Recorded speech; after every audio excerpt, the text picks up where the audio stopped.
Hey guys, it's the Comics Kid 2099, and I am here for another episode of I Stand Alone.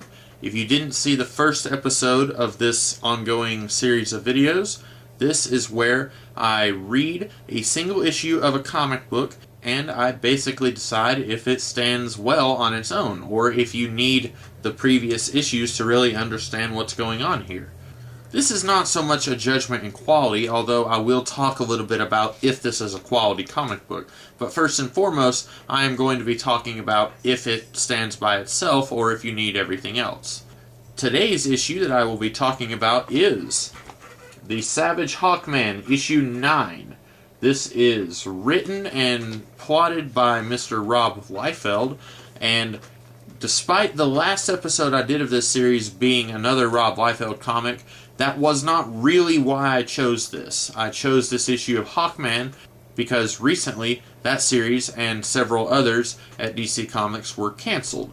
I should also mention that I did not actually buy this comic book.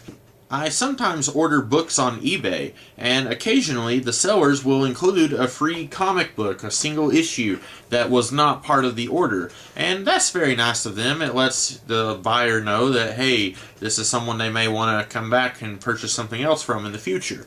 I did not have this comic book. I hadn't bought any of the single issues of the New 52, and I wasn't really planning on reading this until I started doing this video series, and I thought, this will be great. I haven't read the previous 8 issues of this series, so maybe we can test it out, see if this is a standalone comic or not.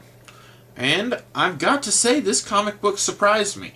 As you can see, this is drawn by Rob Liefeld, and I will go ahead and say I am not a huge fan of his artwork, but I am not one of those people that you see online who just really loves to bash his art. I personally am not really a fan of any of the guys who founded Image Comics, at least their artwork. I kind of felt like all of those guys were in the same ballpark of just not very good, and I include Rob Liefeld in that group, but I'm not one of those people who will exclusively bash him and then praise someone like Mark Silvestri or Jim Lee.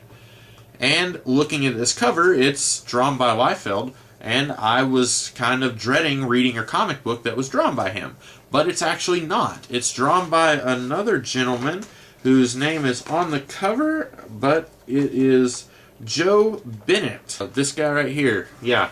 Bennett drew this comic book, and it's actually very impressive artwork. This is adequate, at least. I know I just went from impressive to adequate, but considering I was expecting Rob Liefeld, I think this is very solid artwork, and it pretty much gets the story across, and that's very important in a comic book. Some artists like Chris Bacalo or Bill Sienkiewicz, they're very stylized, but sometimes it's very hard to tell what's going on. And if you were a brand new reader, if you didn't know anything about Hawkman or anything about comics in general, you might not want one of those artists on a book that you're reading for the first time. You might not be able to tell what's going on. And I think someone like Joe Bennett, he does a very good job of showing what's happening, and you're not confused at any moment by unclear artwork. As for the story itself, it's also very solid, and I was also surprised by it. Basically, from what I can understand from this comic book, Carter Hall is a historian, he's an architect, he's a linguist, kind of like the Golden Age Hawkman. But if you don't know anything about the Golden Age Hawkman, this comic book gives you all the information you need. He lives in a penthouse, he's trying to find out just what the nth metal is, and that's what his costume is made out of. And he's also trying to decipher some old tablets that have a flying sphinx on them. And that's basically what's going on with him. He's very driven. He's much more concerned about his private life and his work than he is about being a superhero. And I found it very refreshing that when he gets the Hawkman persona, he's not immediately interested in fighting crime and righting wrongs. He's still very much Carter Hall, and he's not letting this thing take over his life. And I thought that was a very neat twist that I wasn't really expecting. We have some weird Tron-looking dudes who attack Hawkman while he's out flying, and he fights them. We find out that they work for a dude named Xerxes, and then later when he's talking to one of his coworkers out of costume, they once again attack, this time with a guy who I think his name is Ironside. If his name was Ironside, he was doing one of those weird things where the supervillain talks about himself in the third person. And if his name was not Ironside, then that means that these guys are working for a guy named Xerxes and a guy named Ironside. But I think it was the third person thing. Really, that's all that happens. We have Hawkman flying around testing the nth metal, although he doesn't really get to do a whole lot of that because I'm assuming in the previous 8 issues he's already known that the nth metal lets him fly because he jumps off a building and starts flying immediately, and he's acting like he's done this before. So we don't really get to see him do any testing other than what we already know, and he already knows the nth metal can do.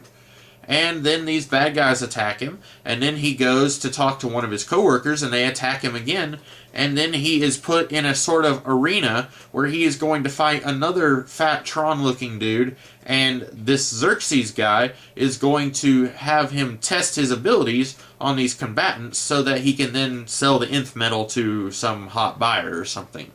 It's a decent plot. There's nothing really groundbreaking here, but if you've never read a comic book before, this is probably going to make you want to come back for more. It's not confusing. It's not dreadfully bad like I was expecting. It's pretty solid.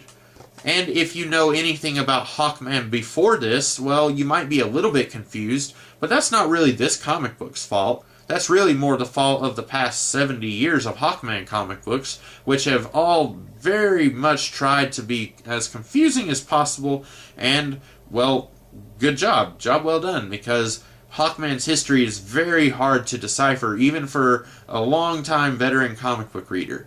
And so I can easily see why Rob Liefeld and Joe Bennett and crew would want to make Hawkman a brand new character without using any of his past history.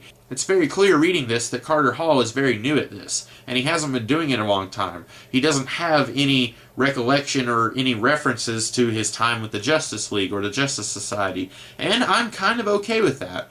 I'm sure that fans of the longtime DC Universe might not be, but for a new fan, this is very accessible. And I will have to say that yes, this is a comic book that stands alone. So even if you are kind of iffy on Rob Liefeld, you don't really have to worry about his art, which is really the only thing that people like to bag on him for.